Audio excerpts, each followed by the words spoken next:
David, we good? We're good? All right.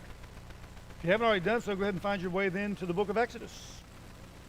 If you've downloaded the outline, good. If not, you want to do that, just email the church office. They can send it to you each week along with sermon outlines or other things that we provide this way. But we're in Exodus chapter 12. One sense, I feel like we're making really quick progress. In another sense, you look at how long the book of Exodus is and you go, nah. We'll get there eventually. But we're in chapter 12. We're going to actually cover quite a bit of ground tonight. Not trying to rush through things, trying to keep story parts together, seeing how one piece leads and fits the next.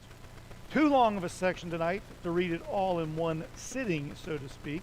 So we're going to read it paragraph by paragraph and then come back and work through it as we go along. So chapter 12, we're going to start at verse 21. Then Moses called all the elders of Israel and said to them, "Go and select lambs for yourselves according to your clans, and kill the Passover lamb. Take a bunch of hyssop and dip it in the blood that is in the basin, and touch the lintel and the two doorposts with the blood that is in the basin. None of you shall go out of the door of his house until the morning, for the Lord will pass through to strike the Egyptians. And when he sees the blood on the lintel and on the two doorposts, the Lord will pass over the door and will not allow the destroyer to enter your houses to strike you. You shall observe this rite as a statute for you and for your sons forever. And when you come to the land that the Lord will give you, as he has promised, you shall keep this service. And when your children say to you, 'What do you mean by this service?' you shall say, 'It is the sacrifice of the Lord's Passover, for he passed over the houses of the people of Israel in Egypt when he struck the Egyptians, but spared our houses.' And the people bowed their heads and worshipped. Then the people of Israel went and did so, as the Lord had commanded Moses and Aaron, so they did."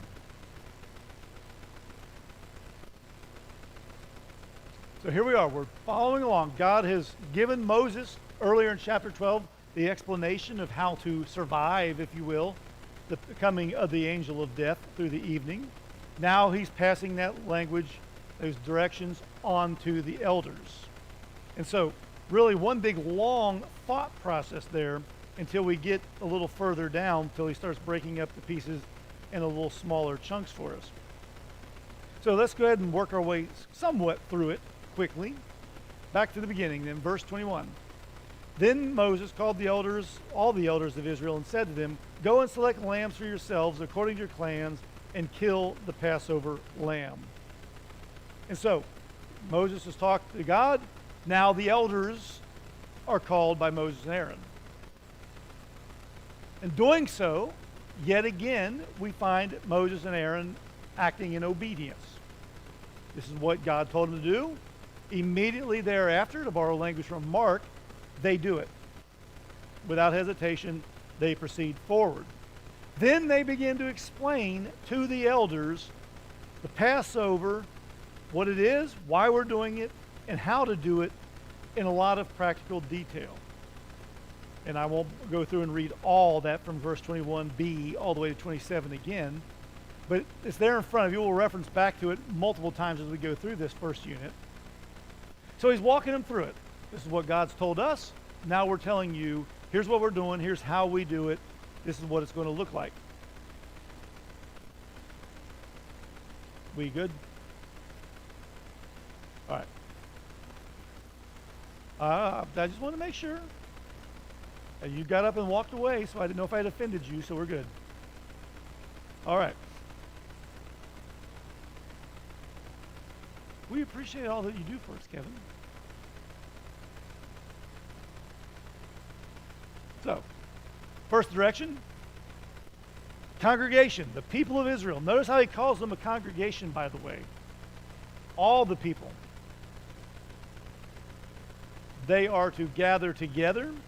They are to go. They're to select lambs. This time he says according to their clans. That is not a contradiction of what was said earlier about gathering according to your families. Your clan is your family unit.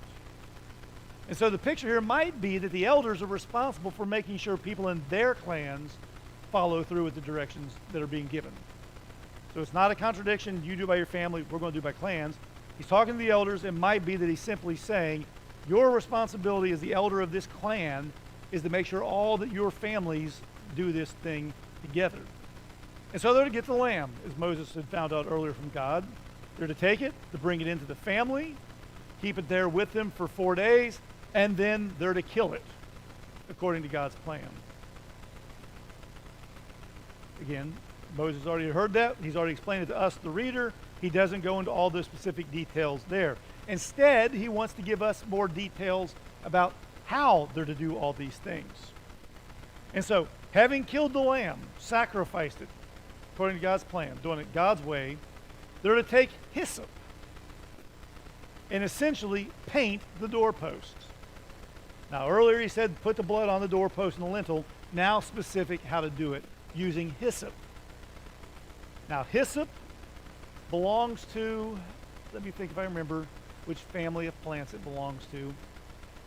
It's a really long twig, branch, with multiple leaves coming off of it, or small. They use it in the Old Testament for purification rites. They use it for purification rites as part of a sacrifice. David, when he has his issue and he's confessing his sin about Bathsheba, he prays that God would purify him with hyssop. It's something they would have burned with the sacrifices. And so there's David begging to be forgiven. Here's now the connection why it becomes so influential, because it's connected to the Passover. We also find hyssop used in the New Testament at the crucifixion scene when Jesus said, "I thirst." The guards lifted up to him a sponge with gall or vinegar on it, but they lifted it up on a branch of hyssop. And that's an intentional note that the authors of the New Testament are giving us so that we see the connection between the Passover lamb, the blood being painted with hyssop. Here's Christ with the connection to the hyssop as well. Once the doors are painted, once the blood is applied around the door frame, this is a new clarification. This was not given specifically above. No one is to leave his house until morning. Paint your door, go in, shut the door, don't leave. The movie does a pretty good job of this, the old Ten Commandments movement. They hear the angel of death passing through. They hear people screaming over the death of the loved ones. And it's that urge to go out and help. You got to sit tight. And the reason is this, A, because God said so, end of story. But the reality is there's no safety for them beyond the blood that's on the doorposts. If you leave the blood of the lamb here, there's no salvation. And so it's more than just simply stay at home tonight. There's a reason for it. Safety for the coming plague is only found underneath the blood. And then he reiterates something I called your attention to last week. In verse 23, let's go ahead and reread that one. Remember, it starts with a little word for, so here's the because. Here's why you're not to leave. Because the Lord will pass through to strike the Egyptians. And when he sees the blood on the lintel and the two doorposts, the Lord will pass over the door and will not allow the destroyer to enter your houses to strike you. And so, just as he pointed out to us in the paragraph where he's interacting with God, now he's pointing out to the elders as he interacts with them that it's going to be God who's going to pass through and strike the Egyptians. Notice, of course, there, he doesn't say God, Elohim. Specifically, he mentions it's the Lord, the covenant God, the one who has made these promises. He is the one who's going to do this. And so we often, get hung up with God wouldn't do a certain, well, yeah, he does. God is going to pass through.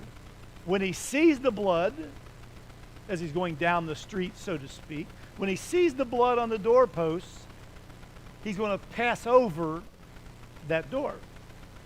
That's the language of Passover. He's going to bypass it, go past it.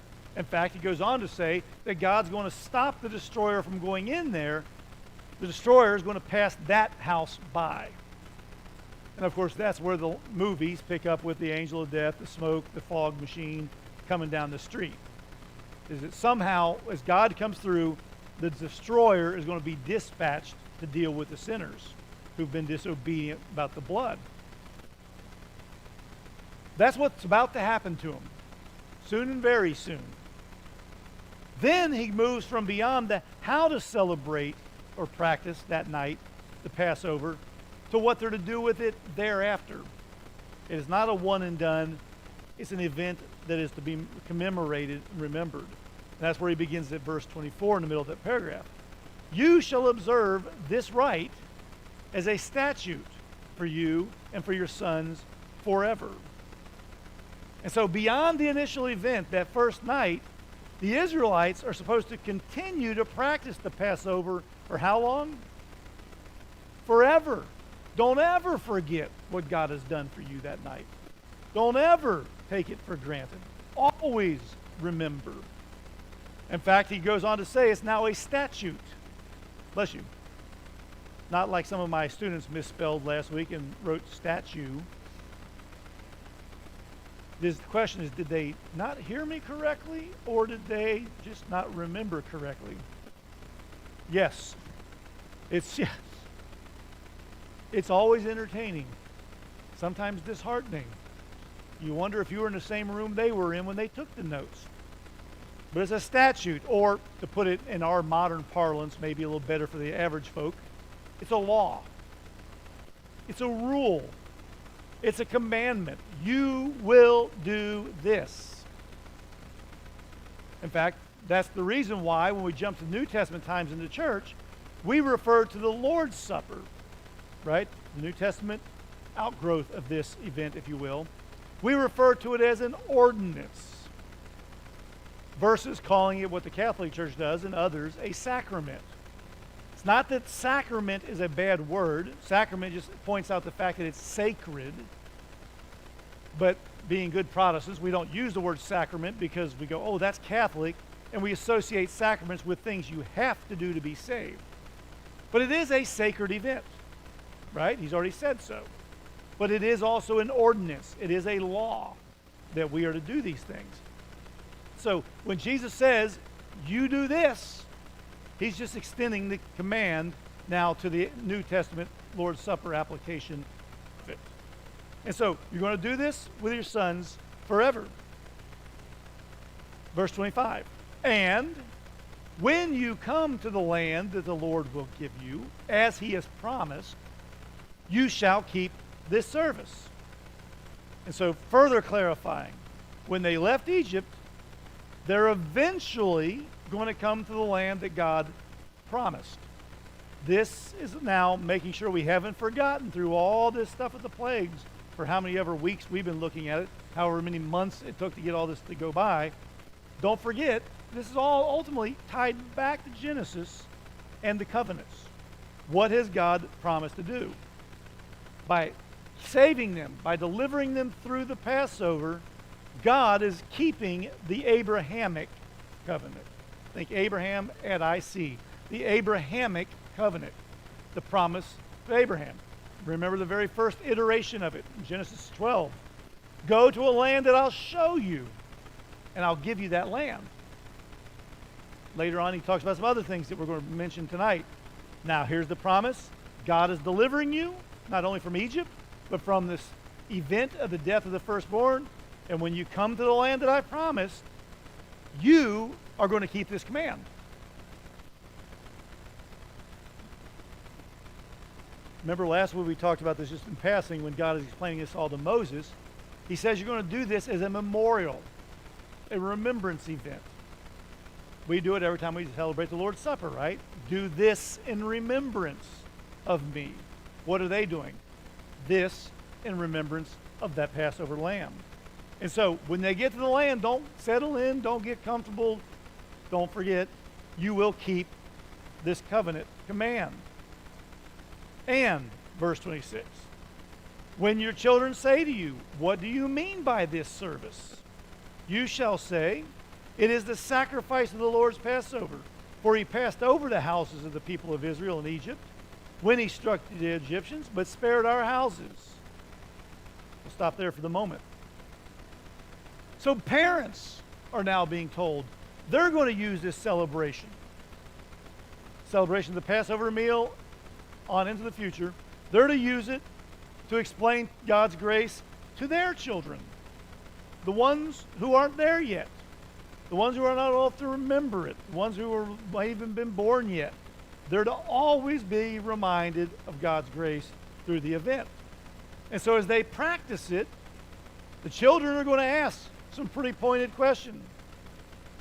And the parent's job is to explain the meaning of the sacrifice. This is what happened. This is what God did. This is why it's important.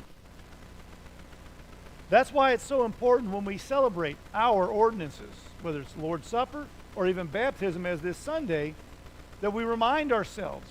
I do it every time I do a baptism. Try to do it when I do the Lord's Supper. To remind folks, these are living dramas, portrayals of the gospel.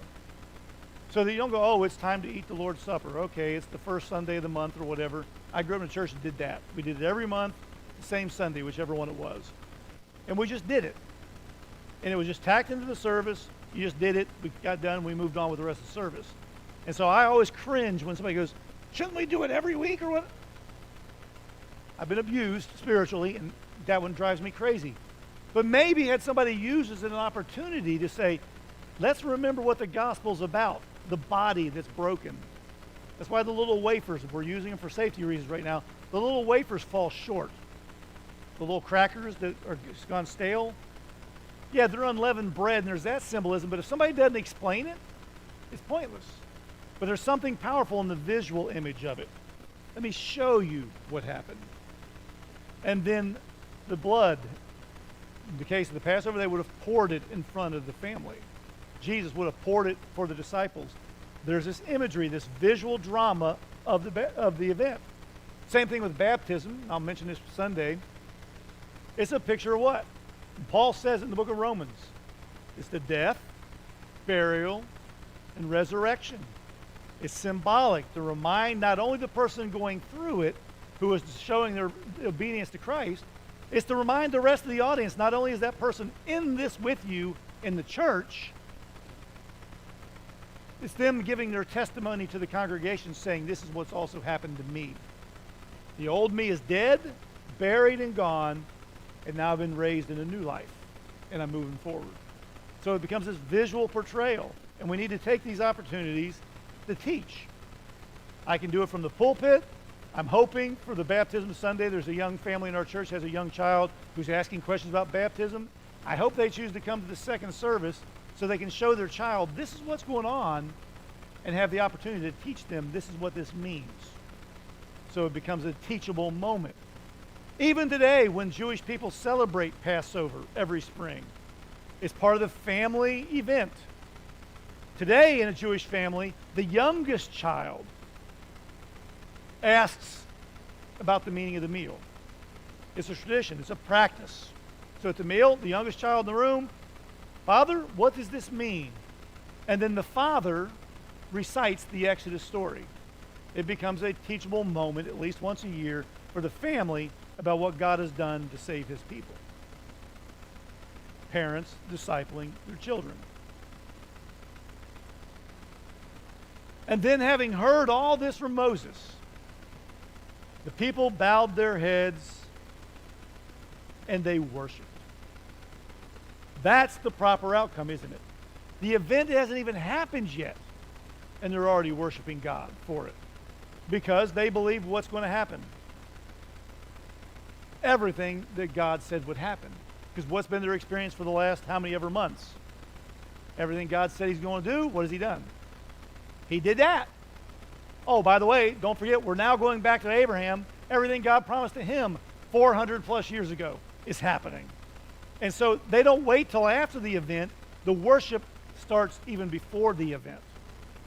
Now, if you've got the handout, I see a typo, my bad. Middle of school semester, I preached for chapel today. It's a little crazy. I skipped verse 28 in the handout, and then I mislabeled verse 29 below as number 28. So probably every number below that is messed up. My bad. Verse 28, let's make sure we acknowledge it. Then the people of Israel went and did so. As the Lord had commanded Moses and Aaron, so they did. What's happening? Obedience. Moses has been repeatedly doing what God has said through the plagues. Now what's going on with Israel? They're obedient. And notice as he's going to begin to contrast this stage of the Exodus with later in the book, when God tells you to do something and you do it, what does he do? He blesses you. When he tells you to do something and you don't, what does he do? He could kill you. Certainly punish you. Curse you. That's all covenant language again, remember? Remember, a covenant is God's promise and then the stipulation. I have done this, you will do this. But at this point in the book of Exodus, what's going on? Everything he says, they're doing. And so what's he going to do? He's made Moses large in the eyes of Egypt and Israel, and Israel's going to get delivered in 24 hours. Contrast with later in the book, when they don't do what they're told, and what do, Joe? They get dead. Large numbers of them. But at this point, this is the value of obedience. They do what they're told, and they live. Now, next paragraph. And here's where my numbering on the handout, if you're following along, is probably way messed up. At midnight, verse 29 begins, the Lord struck down all the firstborn in the land of Egypt, from the firstborn of Pharaoh who sat on his throne to the firstborn of the captive who was in the dungeon, and all the firstborn of the livestock. And Pharaoh rose up in the night, he and all his servants and all the Egyptians. And there was a great cry in Egypt, for there was not a house where someone was not dead. Then he summoned Moses and Aaron by night, and he said, Up, go out from among my people, both you and the people of Israel. Go, serve the Lord as you have said. Take your flocks and your herds as you have said, and be gone, and bless me also. And so, just as God had promised, verse 29, God struck at midnight. God said he would do it. Here it is. It's now happening. And who's the target? The firstborn of Egypt. Firstborn of Egypt is under the gun. And like all the other plagues before this one, all of Egypt is susceptible. Now, earlier on, Pharaoh seemed to escape because when you're rich, you can have bottled water while everybody else has to deal with the bloody Nile. But as it went on, it became more and more clear that Pharaoh couldn't escape these. The boils, the insects in his house. Here, too, all of Egypt. And in fact, spells it out carefully for us to make sure we pick up on that. Because, among others, the son of Pharaoh died. His firstborn died. Now, don't miss a little maybe side note there. Since Pharaoh did not die, guess what he was not? He was not the firstborn. We don't know why. I mean, we can speculate all day long. Maybe his older brother passed away. Maybe he killed his older brother. Who knows? But he survived the event. Think about how different it would have been had Pharaoh died that night. Pharaoh's dead. Get out of here. Please go away. Instead, Pharaoh's son dies. Please get out of here. Go away. And then, spoiler alert, then the Pharaoh can change his mind and send an army after you. And so, Pharaoh's son, gone. The sons of prisoners have died. So from the highest in the land to the lowest in the land, people's sons are dying. Even the cattle, the livestock in the field are affected. Now, think about at this point, how much livestock can possibly be left? It can't be much because there's been 2 other plagues already that hit them. And now this one. But don't forget, it's not simply about livelihood and economy. Lose your meals, lose your animals you can sell. Remember, many of these animals were symbolic of the gods of Egypt or used to worship those gods. And so what is ultimately being killed that night? the Egyptian religion system entirely. Bit by bit, piece by piece, it's all being shown to be a fraud. From the top to the bottom, they're gone. That night, it says in verse 30, Pharaoh rose up in the night, he and all his servants, and all the Egyptians. And there was a great cry in Egypt, for there was not a house where someone was not dead. And so the sound of mourning, weeping, wailing, crying, wakes Pharaoh up. If Pharaoh needs to be woken up, what was he doing moments before? Sleeping. How do you sleep the night a plague is supposed to hit? You don't care. You don't believe it. In his unbelief, his son's dead. Because what has God offered? A way to survive. If you'll stay up, if you'll slaughter the animal, you'll paint the blood on the door, and stay awake and watch, you'll survive. You go to sleep, people die. Now, think of the New Testament parables of Jesus, talking about staying awake and watching for the thief who comes in the night. Sound like a familiar story? Or the bridesmaids who didn't take seriously the warning that the bridegroom was coming and were caught unaware. That's all imagery from the Old Testament. He may apply it in a different parable, bridegroom versus this, but it's all the same language. When do the most scary moments of your life take place? Usually at night. Phone rings at 1 o'clock in the afternoon. Do you freak out? Not unless you don't have any friends. Then you go, it's a phone call. The rest of you go, okay, it's a phone call. Phone rings at 1 o'clock. What's the very first thought in your mind? Who died? Or why is Darren calling us from the other side of the world right now? How many times has he done that over the years? Scared the daylights out of you at first too, didn't it? Night's bad. That's why the Bible talks about it. The morning comes, right? You even remember the old hymn? And then came the morning. That imagery of the sunrise. Things get better. Military folks. What is the coldest part of the day? About 4 o'clock in the morning. What's the best part of the day?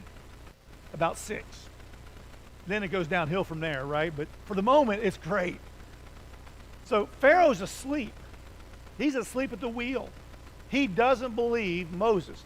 Now, he's dead. We can talk about him this way. How dumb do you have to be after 9 plagues not to believe when the man says, this is going to happen next?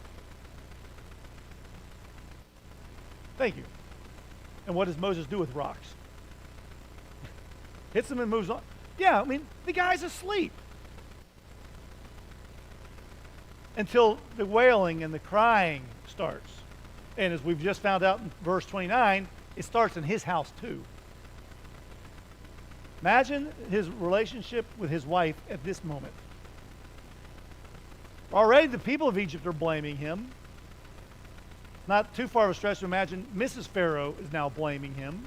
You brought this on us. In fact, not only is Pharaoh awakened by all this, everybody in the land is now up. No one is able to sleep. Because what's going on? There's a great cry throughout the land. It's not just Pharaoh. Every house, in fact, remember he says there's not a house that was unaffected. And so, everybody's up, there's weeping and wailing. Not a house has been spared throughout the land. Pharaoh finally says, you know what? It's probably time for me to do something. So he summoned Moses and Aaron by night. And he said, up, go out from among my people, both you and the people of Israel. Go, serve the Lord as you have said. Take your flocks and your herds, as you have said, and be gone, and bless me also.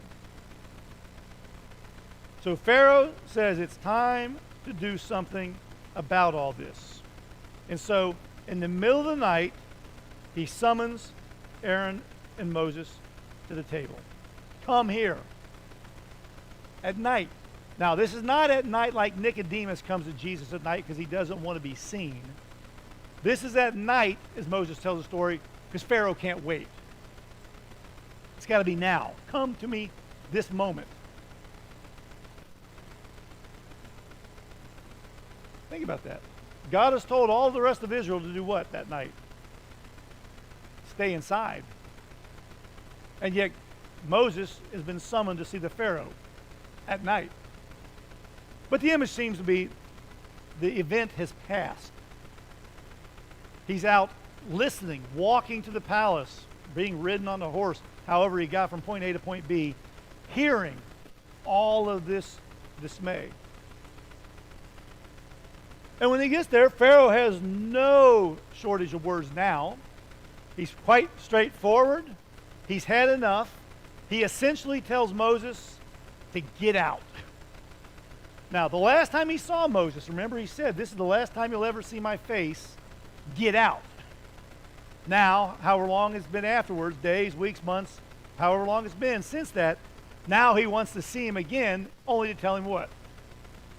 Get out again. This time, get out and go. And in fact, gives them 3 commands there, starting in verse 32. Arise. So here's Pharaoh who rose in the middle of the night. And Moses being called to arise, representative of all the people. So arise, get up, go, depart, leave, exit, stage left, and serve. So not only is he telling them, get up, get out, he's now commanding them, go worship your God. Which, by the way, is the language they've been using since the very first plague, isn't it? What did Moses want? We want to get up, take all of our people and go, that we might go into the wilderness and serve the Lord. Here's Pharaoh finally saying, go do what you said. Get out of here and go. And then reversing his various nuanced offers from earlier in the book, now he finally says all of Israel's to go. Because remember, he kept wanting to qualify it. All the men can go. All the adults can go, but don't take the children. All the humans can go. This time it's all of you go and take your animals with you. What's Pharaoh acknowledging at this point? You're not coming back. It's over. I've lost. Remember, the whole thing has been about battle, spiritual battle, if you will, between God and Pharaoh. Who is the real God of Israel? Who do they really belong to? Pharaoh is finally thrown in the towel saying, you belong to him, go. Broken, no negotiation, it's over. The only thing Pharaoh wants in exchange at the end of verse 32 is what? Give me a blessing. Now here, a blessing is not, I bless you, my son, have another son. The blessing he's probably seeking here is not unlike the other blessings he sought earlier that weren't called blessings. He's probably asking Moses to do what on his behalf? Pray, call off the dogs. Stop this before it gets any worse. Pharaoh's defeated. He knows he needs God again. And maybe he's afraid that other children of his are going to die in this process. Maybe he's afraid he's going to die. Either way, he's out. He wants them out. But by the way, Moses, I know your God hears you. Can you intercede on my behalf and stop this from proceeding any further? The most important plague, because they learned something about God that they couldn't have known otherwise.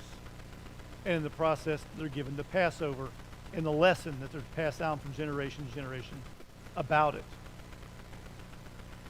Then the Exodus begins. So let's go ahead and look at the first paragraph there, starting in verse 33. The Egyptians were urgent.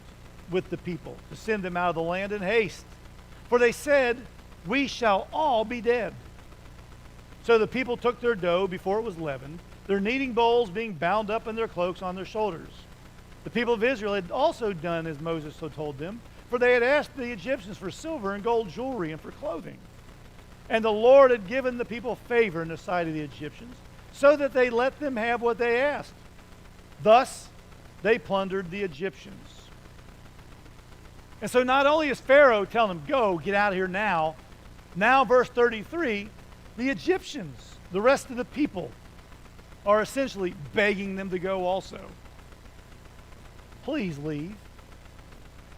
Ever since that guy Moses showed up, this has been nothing but devastation for us. Would you please just go? But notice the language. Moses wants to make sure we notice it because he uses two different forms to express the same idea. Their plea was urgent. They're urging them to go. Don't wait. Go now, please. Don't delay any longer. Skedaddle. It's urgent. And then to make sure we pick up on that, he adds at the end of the verse that they wanted the Israelites to leave in haste. Hurry up. Don't delay. Don't dilly-dally. Get out and go quickly. Now, remember the word Exodus, from which the book has got its title. The word Exodus literally means quick exit.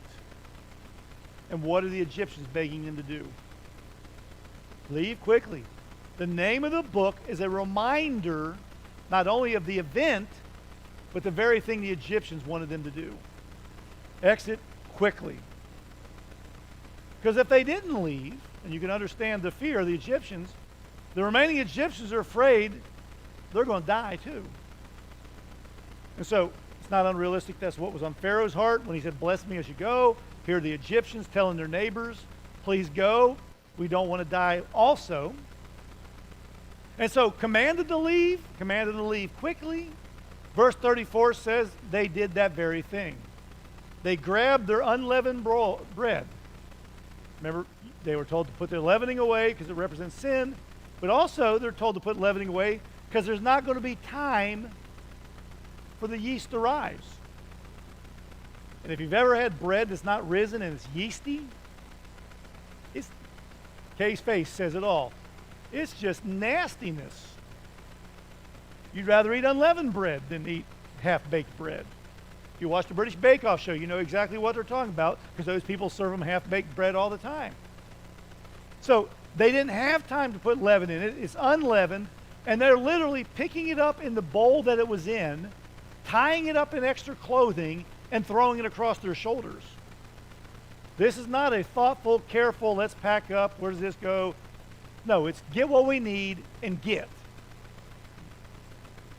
Remember, that command, unleavened bread, is all about foreshadowing that quick exit.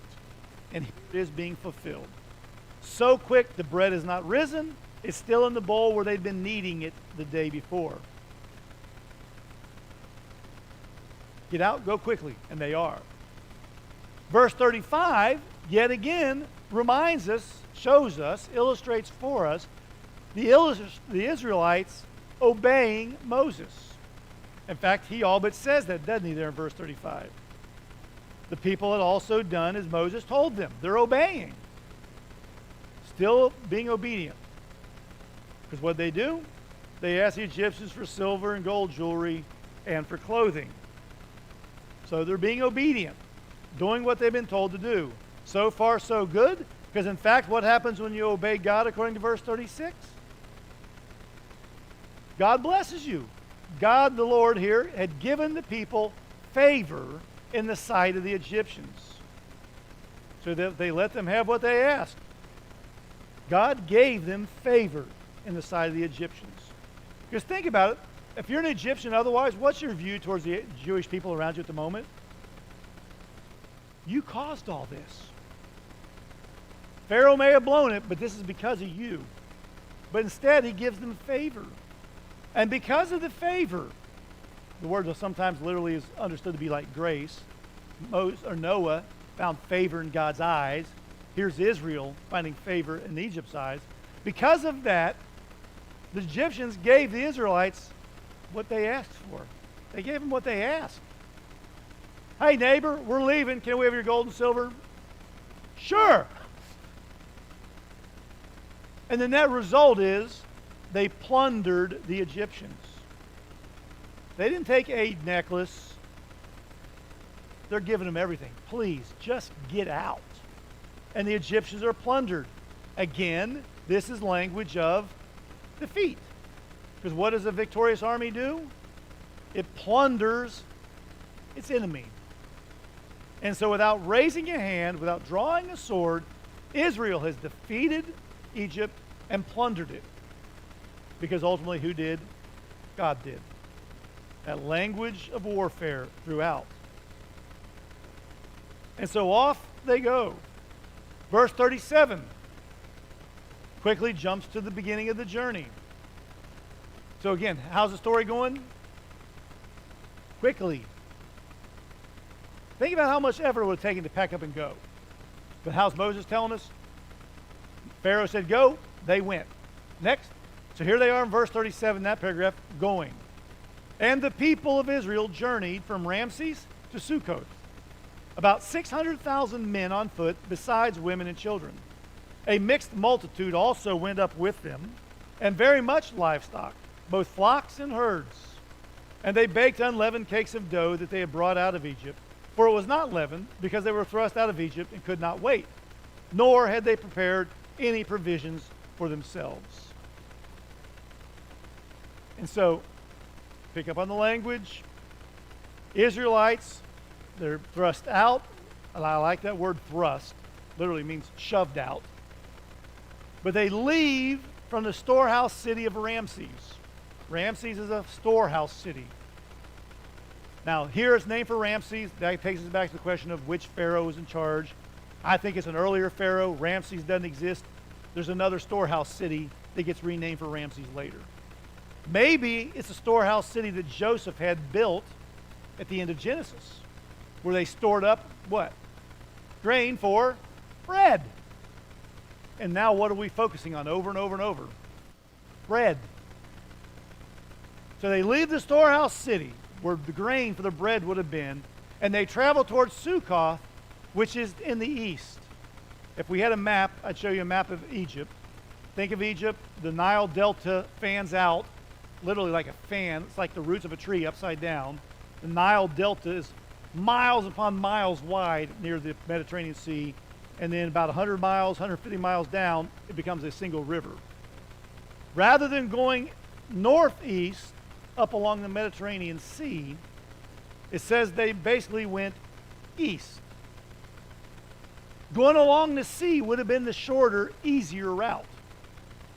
As they head back to the Sinai to worship God at the mountain, going east would have been the hard way, because they're walking into the desert.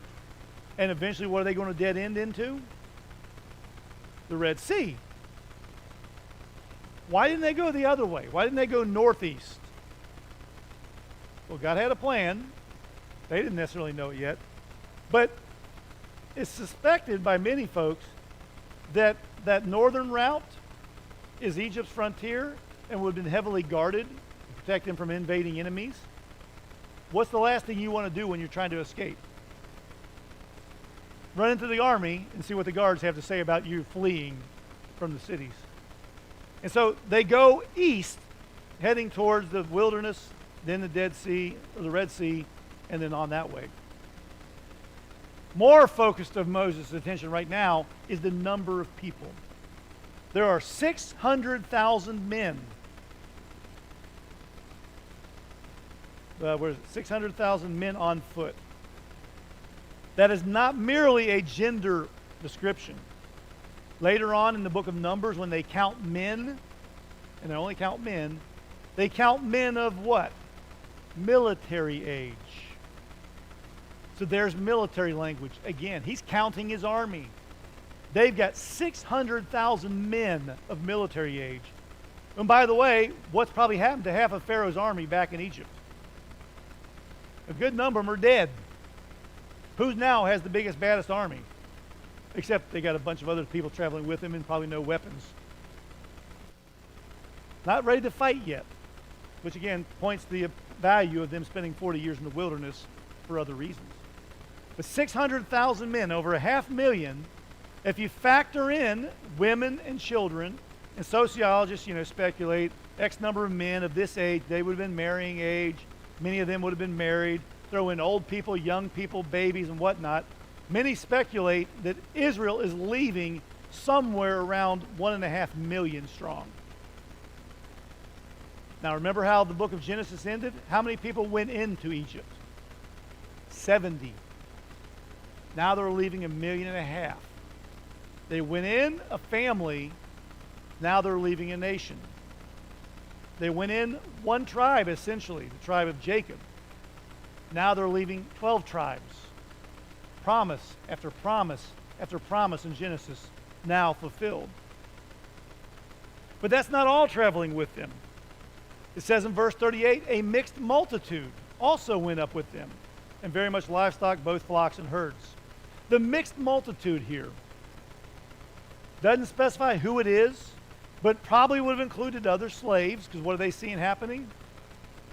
All the slaves are leaving. Guess what I'm doing? I'm going with. Why wouldn't you leave if all the others are leaving? You don't want to be the last slaves in the country, because it's not going to go well for those folks. So likely slaves, possibly people of mixed ethnic backgrounds, i.e. children of Egyptians and slaves, the half-breed children, as well as, quite possibly, some God-fearing Egyptians might have been included with them. Because remember, if we go back and look at chapter 11, verse 3, it says God gave Moses favor in the eyes of the Egyptians. This is before this last plague. There were already people who were going, I like this Moses guy. He's got something. And we know elsewhere in the Bible, of course, there are always Gentiles somewhere nearby. In fact, the commands on how to do the Passover included rules about the Gentiles in your midst. And so, 500,000 men, women and children, old people, young people, plus probably slaves, people who might be mixed heritage, Egyptians, who knows. There's a whole host of people leaving. Big people, large number of people. And then verse 39 adds an interesting little tidbit to us. All they had to eat were unleavened cakes. Oh, so wait a minute. God actually, before he sent them out, had them prepared to go out. Remember, he told them to make unleavened bread, and guess what they now have to eat as they go? The unleavened bread they made. That's why they were able to throw it in bowls and go. But going with only that food, they're already, before they're even far afield, needing to learn how to trust God for food. How many times does that come up later on in the wilderness wanderings? Constantly, right? Here they are at the beginning. But all of this comes down to verse 39, the fact that they were thrust out of Egypt, expelled, kicked out quickly. Because given time, what would the Israelites probably have done? Fix some food, pack some baskets, been ready to go. Instead, they're going to learn to trust God from the very get-go. Then verse 40. The time that the people of Israel lived in Egypt was 430 years. At the end of 430 years, on that very day, all the hosts of the Lord went out from the land of Egypt. It was a night of watching by the Lord to bring them out of the land of Egypt. So this same night is a night of watching kept to the Lord by all the people of Israel throughout their generations. And so here they are. Israel's slavery is finally ended after 430 years.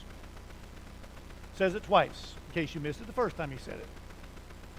That's because this was predicted back in Genesis chapter 15, verse 13.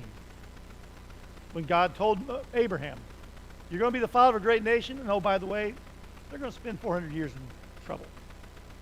But I won't forget them. And so here it is. And now they're leaving as a host. All the hosts, it says in verse 41. Guess what kind of language host is? Military language again. It's an army. The army of the Lord. They're his host. And then, if you're old enough as a Christian in the room, some of you will remember this language from days gone by. Verse 42, the night of the Passover into the next day, it is a night of watching by the Lord to bring them out of the land of Egypt. So this same night is a night of watching kept to the Lord by all the people throughout their generations. It was a night of watching. Two groups watching. God watching. Remember, he's already said the blood in the post would be a sign. That's visual. Then he's also said, when I see the blood, that's visual, I'll pass over them. So God is watching. The Lord is watching here to observe their faithfulness. Did they do what he said? If yes, blessings. If no, cursings. So God is watching. This is a watch night. Remember, some of you remember the old watch night services? Same kind of concept. We just applied it to something else other than Passover, but a lot of people back in the day did it. And then forever after that, the Israelites are now to be watching at night for the Lord's faithfulness. He's watching them. They are forever to be watching him. This is the night of watching kept to the Lord by all the people of Israel throughout their generations. The language there, and I can't prove this, it'd be interesting to go back and look at the Hebrew, see what it says there. But notice, it's something God is doing. It's the night of watching by the Lord to bring them out. That's what just happened. So this night is a night of watching kept to the Lord by other people throughout their generations. And so that might be an editorial comment that whoever went back and changed the name of the city to Ramses might have also added, guess what we're still doing every year at Passover? We're still keeping this ceremony. This is why we do it. It might be the author is fulfilling that role of when your children ask, explain it to them. And so what's going on? He's explaining it to them. But notice one other linguistic thing here that's really significant, I think. Little words matter sometimes much. So this same night is a night of watching kept. But notice it doesn't say kept by all the people. It says kept to the Lord by all the people. In other words, when they watch this night, when they celebrate the Passover, they are not merely going, oh, let's remember what happened 200 years ago or 4,000 years ago. It leads them to God. It's a relational thing. By watching it, we're reminded of God's faithfulness and we're drawn closer to him. One of my favorite Puritan theology books, written I think 1603 is when it was first published. Name is kind of irrelevant. It's called The Marrow of Divinity, because what does the marrow produce? They already knew this 400 years ago. Lifeblood. Life is in the blood. Where's the blood? It comes from the bone. So the marrow, the heart of it. In this heart of divinity, the marrow of theology, the very first sentence in this book, William Ames says, theology is the doctrine, not a doctrine, it is the doctrine. Theology is the doctrine of living to God. It's not a doctrine of living or learning about God. It's not even a doctrine of living for God. I.e., I got to study theology so I'm a better person, so God likes me better. We study theology. We study the Bible to live to God. It brings us to him. It drives us to him. It draws us to him. They celebrate this watch night, this Passover celebration, forever, so that they might be drawn closer and closer to God. Now you see the spiritual value of when we celebrate the Lord's Supper. When you gather together, do this in remembrance of me. Not because we have to, not because it's in the bylaws, because it reminds us of what Christ did to set us free. It makes us more appreciative and draws us closer to him all the way. That's why we read books in the Old Testament. Not because we're Jewish, but because they point us to God, just like they did the Jewish people. Let's pray. Let's get out of here. I can go home and before I sleep, fix these errors on the handout. Let's go ahead and pray. Heavenly Father, Lord, we thank you for your goodness and your mercy. Pray, Lord, your blessings on the reading of your word tonight. May it be a reminder to us, an encouragement, an opportunity for us to worship, to ponder your grace, to think about, Lord, your love, and to, Lord, commit ourselves to your service. May we, Lord, keep watch, not just this night, not just Passover night, but every night, looking for the coming of the Savior, but also looking to know you better and to learn from you more. For all this we pray in Jesus' name. Amen.